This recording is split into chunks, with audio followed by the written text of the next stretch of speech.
back. Anni Dewani, the man accused of arranging the murder of his wife Annie whilst on their honeymoon, is expected to be extradited to South Africa this evening. Well, in just a moment, we're going to talk to Annie's family, but first a reminder of the events that have led up to today.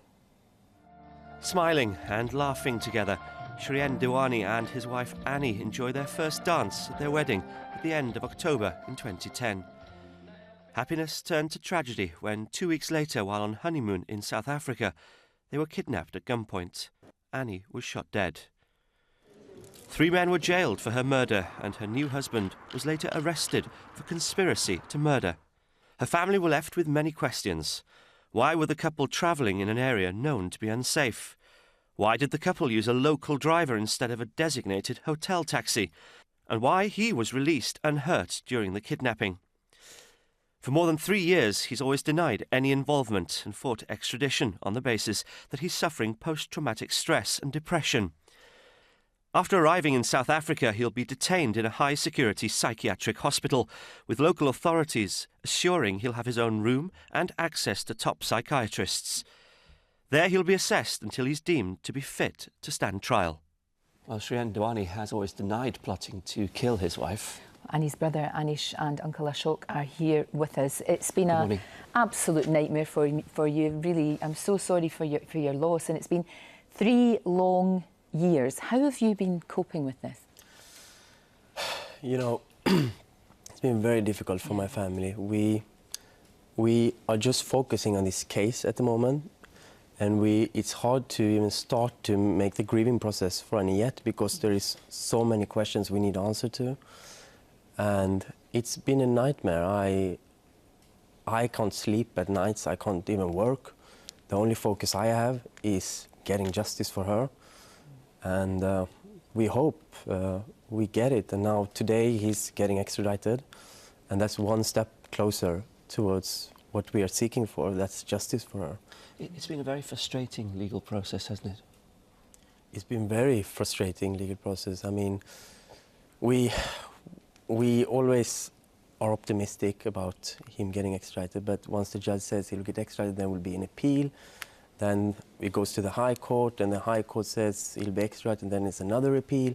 So the emotions is going up and down all the time, and one day you're optimistic about it, and one day you feel... So we live by the day now, and we try to do that. Yeah, I can understand that, living by the day, and it's really difficult to grieve when you have all these questions that, you know, and I mean, she's always close to your heart. We can see there that you're wearing her close to your heart, her image there. And what was she like? Because all we see are the photographs, clearly. Beautiful, beautiful girl with her whole life ahead of her. She was always smiling person, always happy, positive to life. She cared. The most important things for her was always her family and friends. If they were happy, then she was happy, and that was what she lived for. Yeah. And how are you going to go over there? What's the next step for you as a family? We will be in South Africa when the case starts. Right. Like I said, we live by the day, if and when it starts. Tomorrow is just a formal procedure. Right. And the trial could be televised, and you're in support of that, aren't you? We don't mind, because Annie has turned out to be daughter of a world. We are in a situation that we have no rights in this country. We have no rights in South Africa. We live in Sweden. Yeah. And people from all these countries has really helped us all over the world, especially British and South African. And I feel that it's their daughter. It has become a world daughter. We want to know what happened to Annie, that's it. And that is what's keeping us a bit going. That is still today, 3.5 years, we are getting messages from all over the world every day. People that literally wants justice and says, they're even offering us free accommodation when we come to South Africa. Many people have done.